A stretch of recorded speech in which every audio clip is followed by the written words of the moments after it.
अस्सलाम वालेकुम नाजरीन, परदेसी न्यूज़ में खुश आमदीद। दोस्तों, अगर सऊदी टू पाकिस्तान का सफ़र हम करते थे तो पहले 48 घंटे पहले हमें पीसीआर टेस्ट करवाना लाजिम होता था, जो कि काफ़ी पैसे लगते थे और टाइम भी ज़ाया होता था। लेकिन आज पाकिस्तान ने जो है ये शर्त ख़त्म कर चुका है। अगर आप सऊदी टू पाकिस्तान या दुबई टू पाकिस्तान जाना चाहते हैं या किसी भी मुल्क में आप हो और पाकिस्तान का सफ़र करना चाहते हैं तो आज से जो है पाकिस्तान ने ये पीसीआर टेस्ट की शर्त जो है ख़त्म कर चुका है। यानी आप बग़ैर पीसीआर टेस्ट करवाए पाकिस्तान का सफ़र कर सकते हैं। तो आज से जो है ये 24 फरवरी से आपको पीसीआर टेस्ट करवाने की कोई ज़रूरत नहीं है।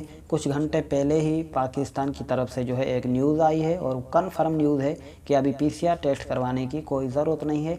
आप सऊदी टू पाकिस्तान का सफ़र जो है बग़ैर पीसीआर टेस्ट करवाए जा सकते हैं। तो आज की यही न्यूज़ थी जो हमने सोचा कि आपके साथ शेयर की जाए। आपके कीमती वक्त का बहुत शुक्रिया। अल्लाह निगहबान।